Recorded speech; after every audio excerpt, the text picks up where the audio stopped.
Today we'll be talking about the future of the Nigerian woman in politics, and the guest is here in the studio, but I won't unveil my guest right now. I'm going to show you a picture frame. Please stay tuned and watch.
Intimidating profile there. Yes, I'm proud to be a woman, and I'm proud to know that women are doing great things, and women could also be so much educated. My guest this morning, she's a professional accountant.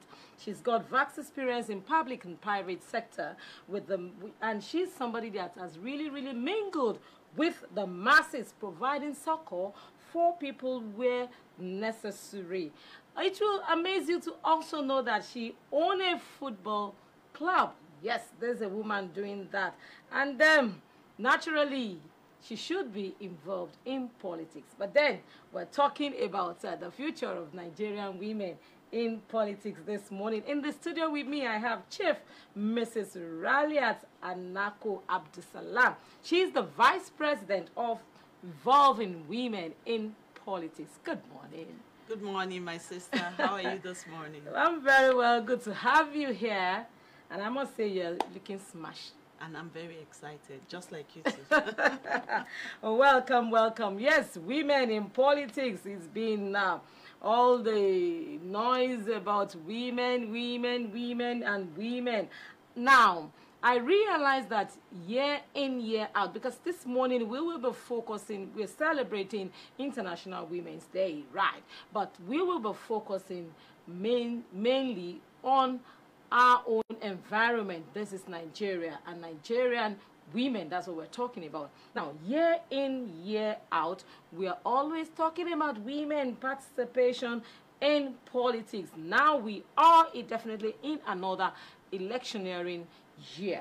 My question to you this morning is that all the noise we keep talking about year in, year out, will I say it's just a campaign gimmick, or is it a campaign gimmick, or is it really, a serious topic?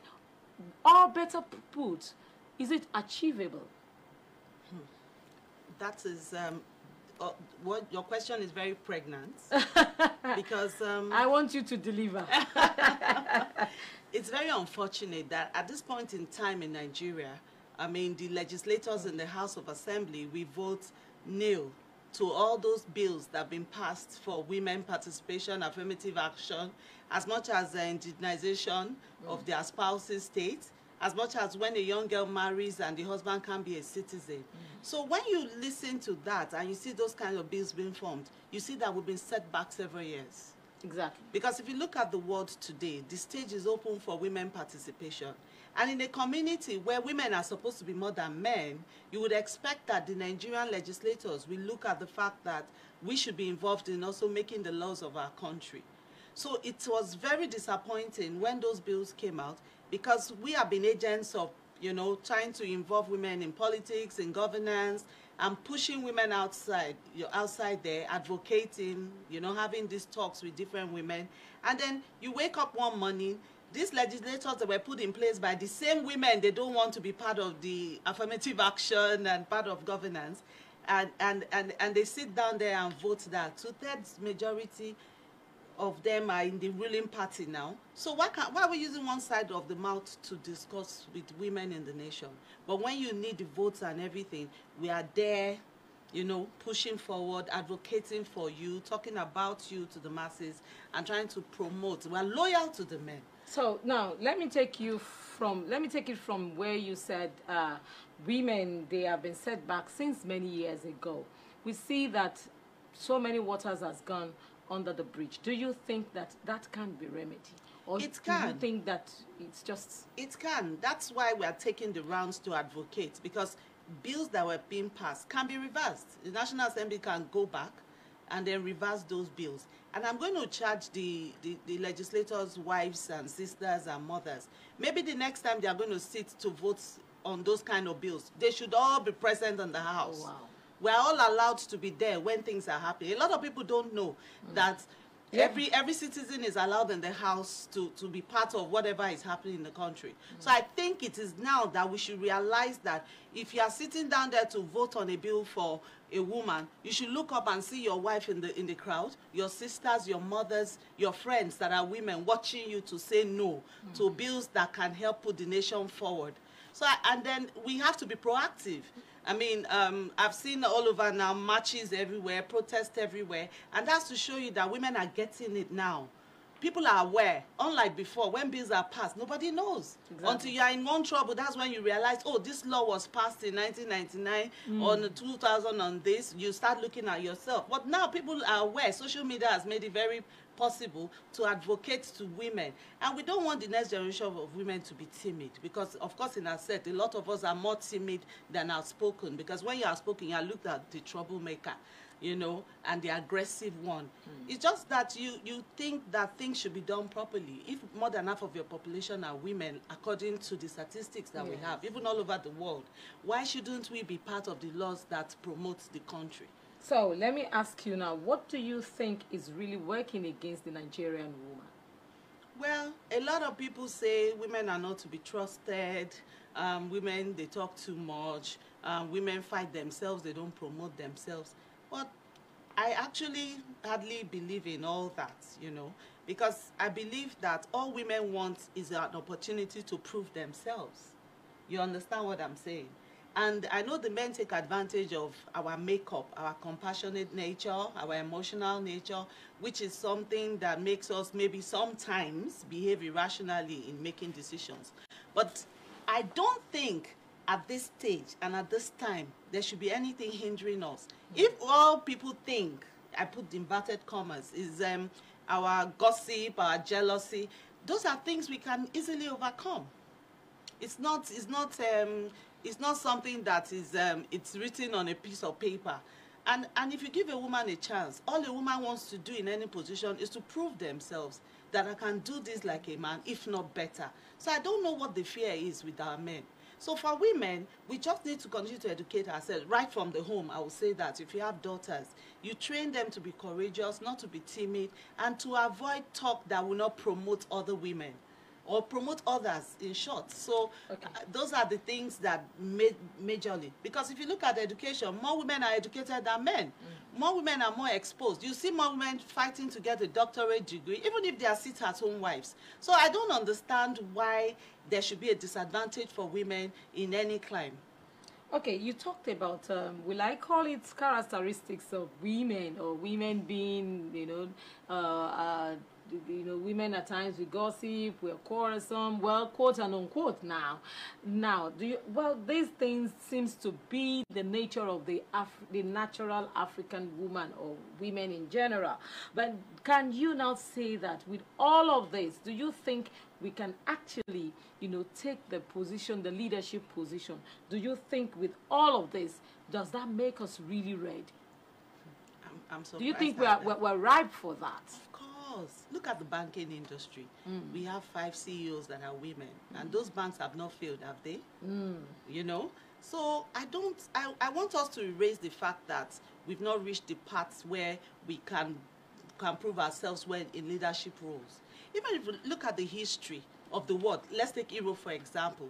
Look at Angela Merkel, the past president of Germany. She's done excellently well. At a point, she was ruling the whole of Europe. She was the standpoint for everything that the West was doing at a point. So what are we talking about? We are ripe enough to do that. If we are past the stage of you can't send the female child to school, then we have also passed the stage of so many things. If do you actually think that we have passed that stage? Because yes, a lot of things are drastically changing in the southern western part of the country. Let's go down to the northern part of the country. We still have the Almajiri, you know, and we know that most of those that are shortchanged are the girls. We still have in farther part of Nigeria. Do you think we have really overcome that stage? Well, it's a work in progress. If you want to go to the north and you talk about education generally, I don't think it affects only the female child. I think it affects every child in the north. But most importantly, you find out that, you know, in those, even some part of the southern part of the country, you still find them giving children, girls to teenage marriage, giving them out as teenagers, as to be wives. They still believe that, no, you're going to answer somebody's name, so you don't have to go to school and all whatnot. So do you think, you know, we're all answering people's names. I'm from Kogi State. I'm from Kogi State. I schooled very much in the north. I went to ABU Zaria, and in school, when I was in ABU, there are lots of northern girls studying different courses, going for masters. I have best friends that are chartered now, and they all grew up in that system. So I think that education-wise, it's not only the girl child. It's the community where even the parents are not educated. So they cannot even see a future for their children being educated. So that we should not make it a female problem in the north. We should make it an exposure problem. And once they see similar northern women taking very important positions in the country, making decisions for states and for so many things, the bulb will just go on in their minds that if I allow my child, if they have mentors they look up to, women that have achieved a lot. If I allow my child sitting down here to get this education, she might just be the next finance minister, she might just be the next humanitarian minister, she might not be the next FCT minister for Abuja, she might be the next governor of the state. So we that are in the front should be decent role models, irrespective of where we are from. Just knowing the fact that when we fight for our rights now, the children coming and the nation as a whole, we start to see girls and the girl child in a bigger light of achieving things that they thought were impossible.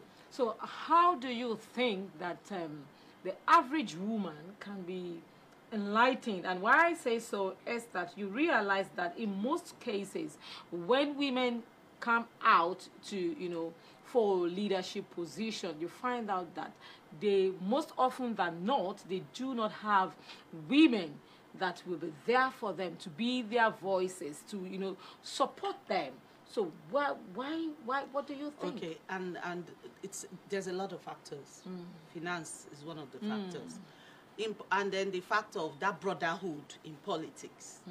So if you look at the politics in Nigeria, for example, you know, the men they click together, they band together, and they promote themselves that way. So why can't we not do that? Finance. Most women are conscious of their financial status, and they are conscious of their nest egg. They don't want to waste the little funds they have saved over time for them to exploit something they think will not come out fine. Just look at what has happened lately.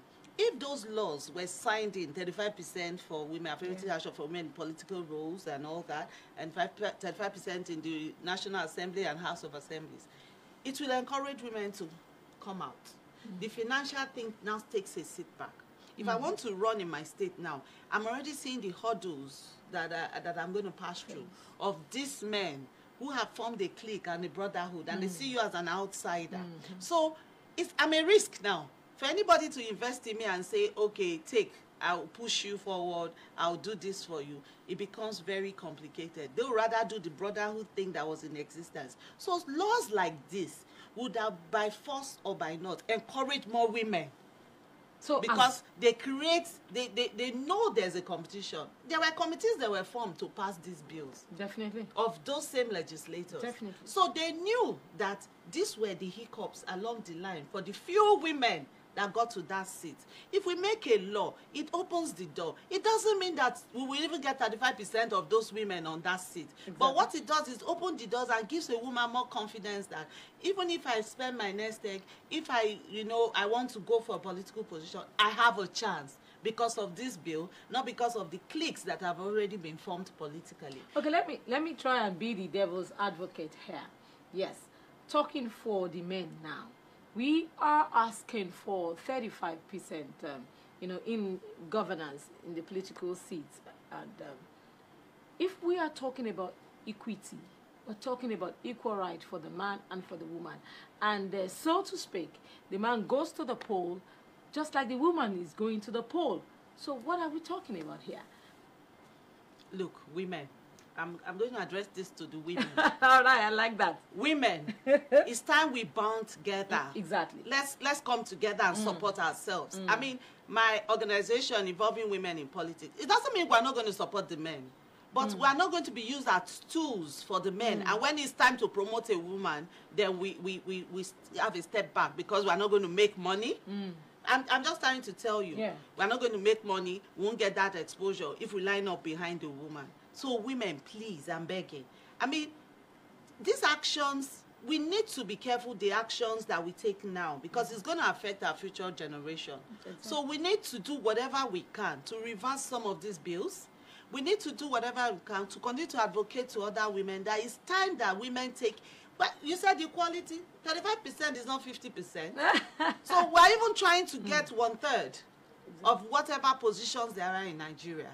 And I don't see why it's impossible because women given positions, they do a lot better than men. It's there. It's in the history, even of this country. Yeah, you're trying. The few women that have gotten up to that zenith, they keep growing. Exactly. They keep growing outside our climes, outside Nigeria. They are respected. They are respectable. They've been able to do a lot. So I don't know why there's this fear for our men. The most annoying part of that bill, let's even forget leadership position, was the fact that if I marry a foreigner, my husband will not be given citizenship. Where in the world is that law done? Where? Most of our kids, they traveled out to study, then they married Americans, they married so many different people. Automatically, they become citizens, and they still fight for you, the parents in Nigeria, to have opportunity to get to dual citizenship. They fight for their siblings to have the opportunity to get. Then in small Nigeria like this, we'll now say, put that in as a law, threatening the future of our children, their love lives. That is very disheartening.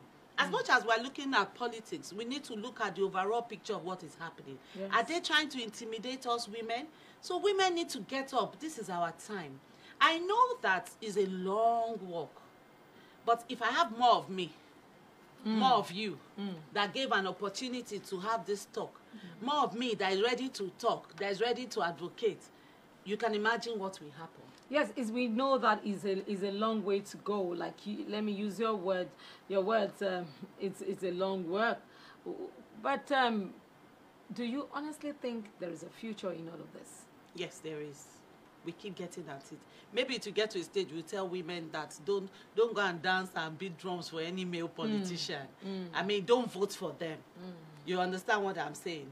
Rally around any woman that you think is strong enough to fight with them for positions. And maybe by the time we get those kind of ideology between women in different female groups, we start to have that conversation. Because we don't want to go there. We don't want to get to a situation where we look down at women that support men politically. We just want to have that opportunity to also express ourselves. So if we have to go to that level, where we start to discourage women from supporting men politically, maybe at that time they would listen. And if truly our votes count when election takes place, maybe at that time then the men will listen. Okay, because of our time, the time is fast gone. I would want to ask a question that was asked in the papers this morning while you are rounding off your thoughts, and while you'll be telling us, how really, we can as women break these barriers. Where did we get it wrong? How did we get here? How did it deteriorate this much? Well, in the paper this morning, the question is, who actually failed Nigerian women? Is it culture, tradition, or the lawmakers? Well, can I say culture and tradition was the starting point? Let's not deceive ourselves. If you watch or listen or read books about our culture and tradition, in those days, men marry women to be laborers in the farm. The more wives you have, the wealthier you are. And then to breed their kids and train them, and then they take advantage of all the profits you bring in. Exactly. So you can imagine that. And then some religion has been misinterpreted over time, that a woman is supposed to be laid back. I'm a Muslim. Some people have that ideology. But they kept forgetting that the Prophet himself married Khadija, alayhi salam, that Khadija was a wealthy woman and was a businesswoman who helped her husband. That's Prophet Muhammad sallallahu alaihi wasallam. So you can see there's a lot of contradictions in our beliefs. So that has started already, that custom and tradition. But I believe that we can break the barrier. Yes, we can break the barrier. And for the legislators to sit there, I mean, they shouldn't have allowed the culture and tradition to enter into their thinking of passing a bill for women that also supported them to get there. They need to start seeing what is happening around the world, how women have made successes. Give us a chance. Give us an opportunity. Yeah, look, if there were 2/3 of women in that house and those bills were passed, do you think it wouldn't have gone through? It would have. So let's give women a chance. Please give us a chance. It's very, very, very important. All right. I wanted you to say something to Nigerian women, but the way you just round up, or you still want to say something to Nigerian women? No, what I would say is that women, I know most of us are scared individually to speak up or to do things for ourselves. So look for organizations around you that advocate for women independence, advocate for women in governance and leadership, and that empower women. Try and join organizations. Try and be part of the movement. Don't sit back and look and think that change will happen when you watch other women do it. We are not different from ourselves. We are the same. We have the same makeup. So if you know you want to be part of it, my organization is one that advocates for women. Join organizations. Try to even form your own. Small drops of water make an ocean. So form your own group of women advocacy. Try and lend a hand to another woman. And that is the advice I'll give the Nigerian woman. Thank you very, very much. You will agree with me this morning that it's been very, very interesting, educative with Chief Mrs. Raliat Anako Abdulsalam this morning. She is the Vice President of Evolving Women in Politics. She has said it all. Women out there, do not just sit back and expect something to happen. It's not a rocket science. Go out. Start in your own little way. Little drops of water, she has said, makes an ocean. Thank you very much this morning for being my guest. Thank you so much for having me. All right. We go on a short break. When we return, our next guest will be here with me. Stay tuned. Don't go anywhere. We'll be right back. Today, I have been your host on the show. Till we come your way, same time, same station, on Morning Ride. My name remains Yinka Kenny. See you, same time, same station, and same show. For now, it is bye-bye from me.